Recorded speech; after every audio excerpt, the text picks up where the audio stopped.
సతీష్ గారు, artificial intelligence అంటే కృత్రిమ మేధను మనం అప్డేట్ కావడానికి, స్కిల్స్ పెంచుకోవడానికి, పనిని తగ్గించుకోవడానికి ఉపయోగిస్తూ ఉంటాం. కానీ అమెరికాలో ఒక పిల్లాడు, భారత సంతతి కుర్రాడు, తల్లిని తమ్ముడిని చంపేయడానికి ఉపయోగించాడు.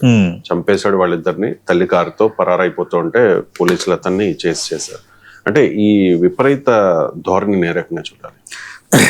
అంటే ఆర్టిఫిషియల్ ఇంటెలిజెన్స్ అనేది ఇప్పుడు ఏంటంటే సాంకేతిక ప్రపంచంలో ఒక సరికొత్త విప్లవం. మానవాళికి సాంకేతికత మేలు చేస్తుంది అన్నది ఎంతవరకు వాస్తవమో అంతకు మించి 2 రెట్లు అదనంగా కీడు కూడా చేస్తుంది అన్నది వాస్తవం. ఒక టెక్నాలజీ ఎవాల్వ్ అవుతుందంటే ఎంత అడ్వాంటేజ్ ఉంటుందో అంత డిసడ్వాంటేజ్ కూడా ఫాలో అవుతుంది అనడానికి ఈ పరిణామాలే కారణం. ఒక 17 ఏళ్ల కుర్రాడు కనిపించి కన్న తల్లిని, తోడబుట్టిన తమ్ముడిని కిరాతకంగా చంపేశాడు. ఈ హత్య వెనుక అతను చేసిన సైబర్ శోధనలు, ఏ టెక్నాలజీతో చేసిన సైకో చాటింగ్లు బయటపడి పోలీసులు సైతం ఇప్పుడు నివ్వరపోతున్నారు.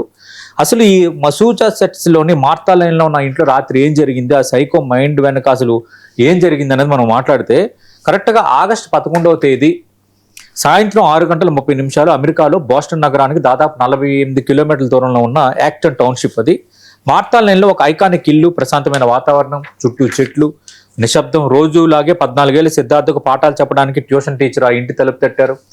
తడితే లోపటి నుంచి ఎలాంటి శబ్దము లేదు. డోర్ బెల్ కొట్టింది, సమాధానం లేదు. ఫోన్ చేసింది, రింగ్ అవుతుంది కానీ ఎవరు ఎత్తడం లేదు. వెంటనే పిల్లల తండ్రి అరవింద్కి ఫోన్ చేసి విషయం చెప్పింది. ఆ ఆఫీసులో ఉన్న ఆ పిల్లల తండ్రి అరవింద్ తన భార్య సుధా వెంకటేషన్కు, కొడుకులకు వరుసగా కాల్ చేశాడు. ఒక్క ఫోన్ కూడా లిఫ్ట్ కాకపోవడంతో ఏదో భయం స్టార్ట్ అయింది.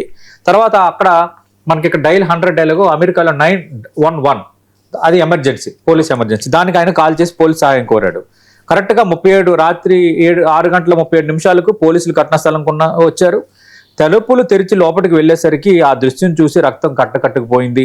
మొదటి అంతస్తులో 14 ఏళ్ల చిన్న కుమారుడు సిద్ధార్థ్ రక్తం మడుగులో పడి ఉన్నాడు.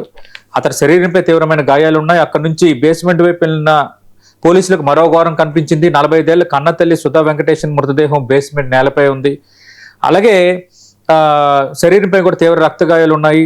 ఇంట్లో 2 వ్యక్తులు అత్యంత దారుణంగా హత్యకు గురయ్యారు. కానీ 17 ఏళ్ల పెద్ద కుమారుడు అరవింద్ మాత్రం అక్కడెక్కడ కనిపించలేదు.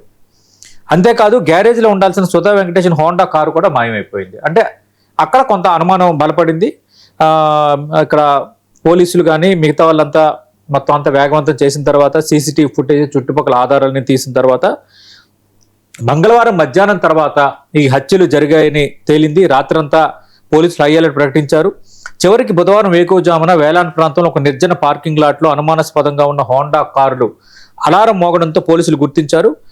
కారు తలుపులు తెరిచి చూడగా లోపల అరవింద్ హ్యాపీగా కూర్చున్నాడంట. ఎలాంటి తప్పు చేశారన్న ఆలోచన లేకుండా, ప్రతిఘటించకుండా. తర్వాత ఆయన అదుపులోకి తీసుకుని విచారిస్తే ఆ డిజిటల్ పరికరాలు, ఫోన్ కూడా స్వాధీనం చేసుకున్నారు. మొత్తము డేటాని విశ్లేషించింది అక్కడ దర్యాప్తు బృందం. విశ్లేషిస్తే ఒక 3-4 వారాలుగా ఇంటర్నెట్లో, ముఖ్యంగా చాట్ జీపీటీ అత్యంత ప్రమాదకరమైన శోధనలు చేశాడు. అదేంటంటే చాట్ జీపీటీలో ఆయన చేసింది ఏంటి, తన కన్న కుటుంబాన్ని ఎలా చంపాలి. చాట్ జీపీటీలో ఆ ప్రాంప్ట్ ఇస్తే దానికి అది ఒక డైరెక్షన్ ఇచ్చింది. డార్క్ ఆలోచనలు, థియరిటికల్ కిల్లింగ్ ఐడియాలు, సైకో తరహా డార్క్ గోతిక్ నవలల ఆధారంగా హత్యల స్కెచ్ ఎలా వేయాలన్న దానిపైన పరిశోధించాడు. కుటుంబ సభ్యులు అంతం చేయడానికి రకరకాల పద్ధతులు ఏంటి అనేది కూడా ఏఐని అడిగి తెలుసుకున్నాడు. ఏఐ అందించిన విశ్లేషణలు సొంతగా సృష్టించుకున్న వికృత ఊహలతో ఒక ప్రణాళిక సిద్ధం చేసుకుని తల్లిని, సోదరుని చంపేశాడు. ప్రధానంగా ఉదయం తండ్రి ఆఫీస్కి వెళ్ళిన తర్వాత మధ్యాహ్నం ఇదంతా ప్లాన్ చేశాడు. ఏదైనా ఈ 17 ఏళ్ల అరవింద్పై తీవ్రమైన అభియోగాలు, 2 హత్య కేసులు అయితే నమోదయ్యాయి. అంటే అత్యున్నత చదువులు, విలాసవంతమైన జీవితం ఉన్న ఒక భారత సంతతి కుటుంబంలో 17 ఏళ్ల కుర్రాడు ఒక ఏఐ చాట్ బాట్తో సైకో ఆలోచనలు పంచుకొని కళ్ళమాలని హత్యమార్చాడంటే మరి ఏమని అనుకోవాలి, ఏమని చెప్పాలి? టెక్నాలజీ అనేది ఆలోచనలకు పదును పెట్టాలి, కానీ ఇలాంటి వికృత కోరికలకు ఊతమిస్తే ఎవరు సమాధానం చెప్తారు? ఇది ఇది ఒక ప్రపంచానికి ఒక పాఠం.